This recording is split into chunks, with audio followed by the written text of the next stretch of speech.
Oh, hypocrisy. It's an amazing thing when you talk about being a hypocrite, right? You say one thing, you mean another. What do we accept hypocrisy in society?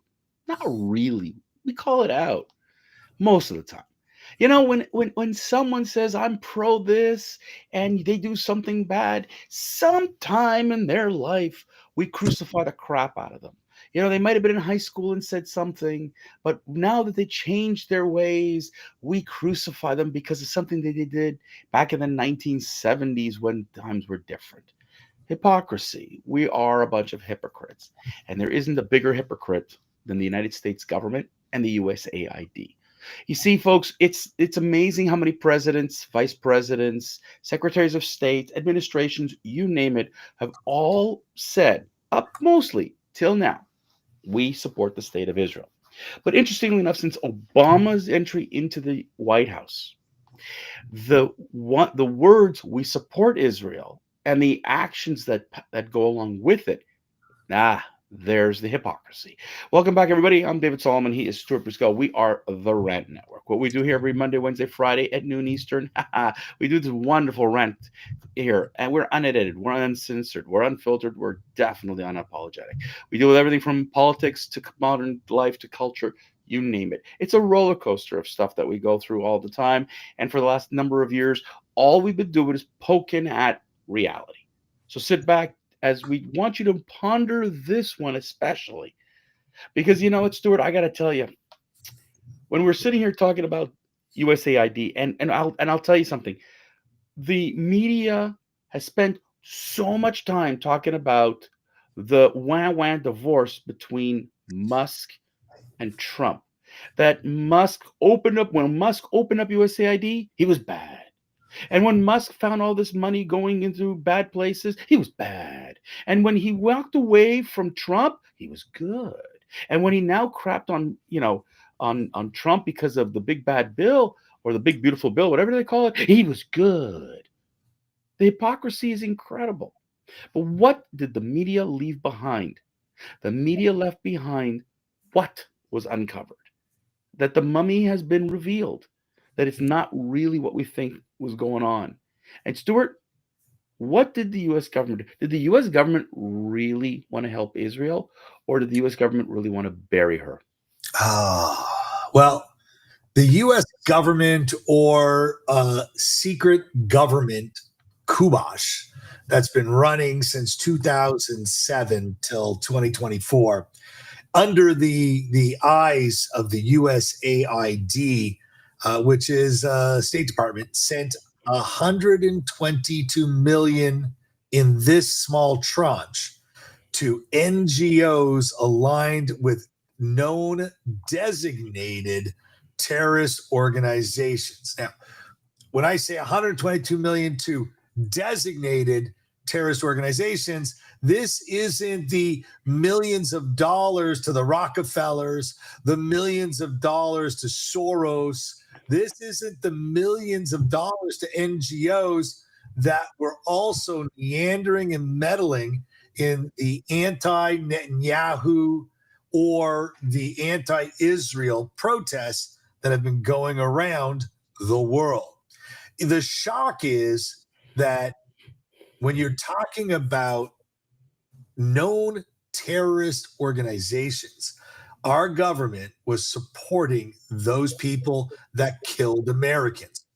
And that's, I guess, the main reason why Jim Jordan went bananas yesterday in front of the House Judiciary Committee, going, where do we get off doing this, right?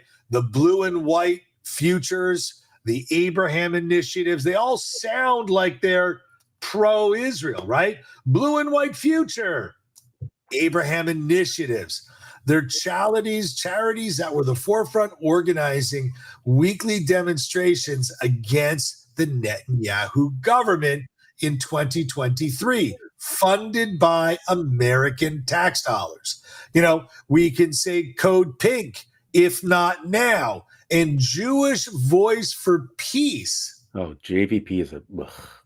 Okay, they sound very, Jewish, very pro-Israel, very neutral, very peace-oriented. But what you don't know what's under the hood. So I'd like to know all those Democrats that are pro-Israel. How do they vote a Democratic ticket any longer? This is the secret kubayash that USAID, amongst, again, several other agencies, just one agencies. Let's look what's under the hood, David.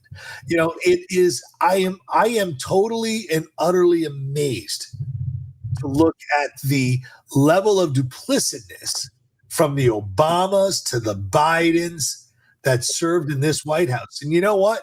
I think we should go further back and look at the Clintons, because this is absolutely insane. Yeah, but Stuart, I'm gonna cut you off here because you're negating the fact, and this is historic with the Americans. It's not just the Democrats; even the Republicans were duplicit, and we've seen it in history, and it's not new.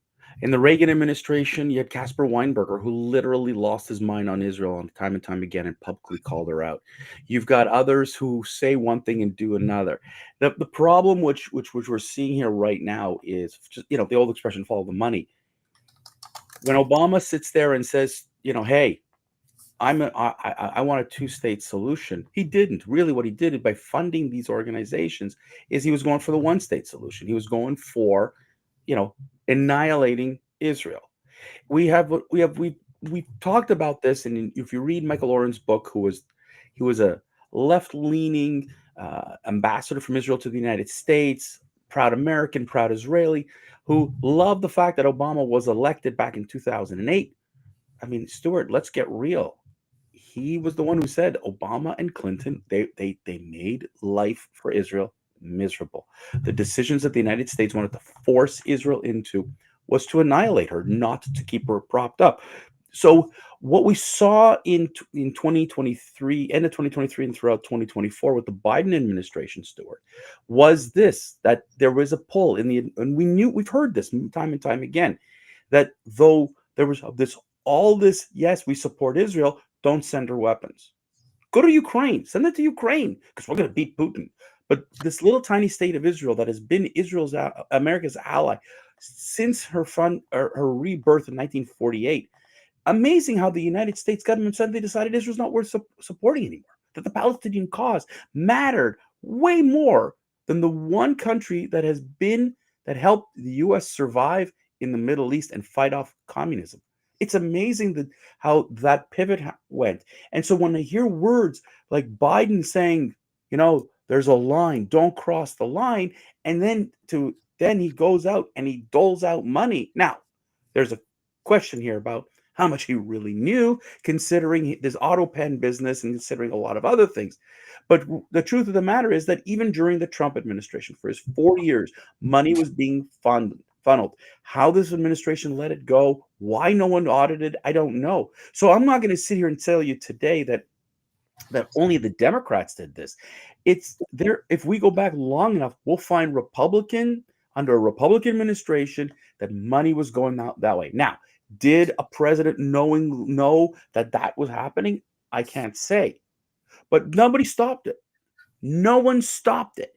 And it's this idea of supporting terrorism even what you said. Forget about Israel.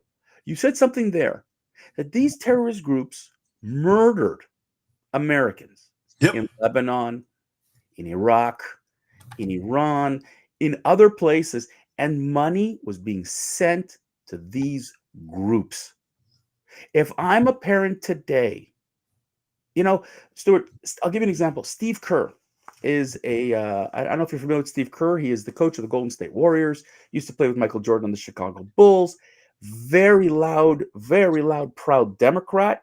His father was murdered in Lebanon. He was a professor at American University in Lebanon, in Beirut. And I want to tell you something. Steve Kerr he was young when his father was murdered. If I were Steve Kerr today, I'd be screaming and yelling at the Democrats going, I supported you and you sent money to the people who killed my father. This is what I don't hear. Why are we not going after the people who have done this? Oh, no, no. We're only going to go after Republicans. We're going to go after Republicans over some stupid list with, with the Epstein files. We're not caring of the fact that we're funding murderers. Now, by the way, so when I say we, the Canadian government is just as guilty, by the way. Oh, yeah. There is money that has been gone to individuals, to organizations that do the exact same thing. And on the other hand, we say, no, no, we support Israel, we support a two-state solution, but we're going to keep funding and sending money to terrorist organizations and to organizations that supports terror. It's fascinating, but there's no outcry. We know why, Stuart. We know why. But I have an American today. If I'm an American Marines parent and my son or daughter was killed in Beirut back in the 80s, in the 90s, and I'm saying nothing today, I shame on me.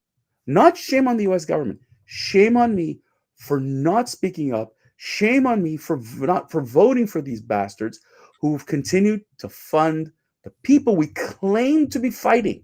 I mean, think about it, right? You sent Marines, you send the Army, you send all these people in there, and then you go fund the people who are going to kill our sons and daughters. Yep.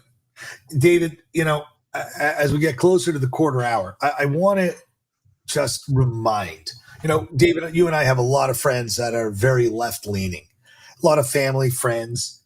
I'd like to take the temperature of just those people, knowing that known terrorist organizations for the last decade have been supporting a government to do that and supporting the leaders that are doing that blindly, which was before we brought this up, because now the evidence is on the table.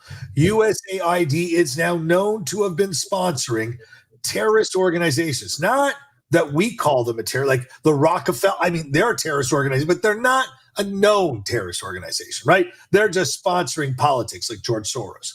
But how do you think they feel now, David? Do you think they can vote for the Democratic ticket yet? Do you think? No. The problem is the Soroses of this world and others are like that are happy. They're happy. So what? We've been exposed. Yay. It'll go away, just like everything else. And eventually the Democrats will take over, and eventually money will be going back to these organizations. Stuart, I hate to say it, but it's historic. U.S. governments have historically have spoken from both ends of their mouths forever on this situation. The anti-Semitism in government is unbelievable. And until recently, there was an anti-Arab feeling. Now, this woke movement is all believing, black and brown and all and gays. They all are lumped into one poor victim box. And now they've moved this whole ideology that we have to help them through terrorism. Like let's just put the pin there. You're supporting this movement, not through education, not through, government programs, not through helping them in employment and other ways, through terrorism. Let me just be clear. Well, that's Bernie Sanders, Ilhan Omar, Rashida Tlaib, Cory Booker, AOC, Mamdani, all the rest of these guys. That Mamdani is just being, brought as a poster child because he's a guy and very charismatic. I mean, Mamdani is a fascist, and I'm going to continue to say that he's a fascist. You can say whatever you want. It's what he does. I don't care what you label the guy. The man is supporting a global intifada. In order to support the global intifada, it needs money. No money, no intifada. Yeah, he's getting fed money backdoor Qatar. No, I'm not talking about him, Stuart. I'm talking about where it wants the money to go.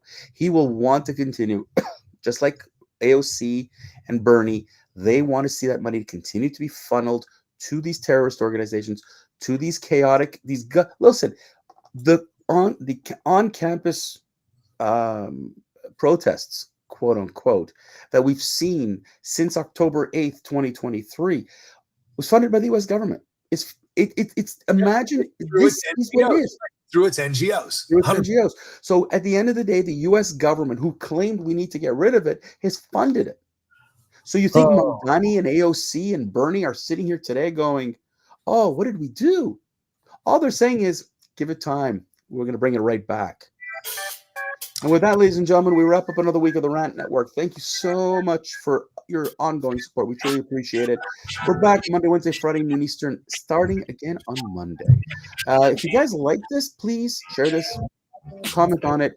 Facebook takes away all videos, by the way, after about a month. So if you go to Facebook and you try to look for our videos, it won't be there. So we're asking you to do, please, please, please visit our website at www.therantnetwork.com. That's where you're going to find all of our videos, the YouTube channel as well. If you want to go to that there, it's perfectly, all the videos are there, including some of our shorts. Have yourself a wonderful weekend, everybody. We'll catch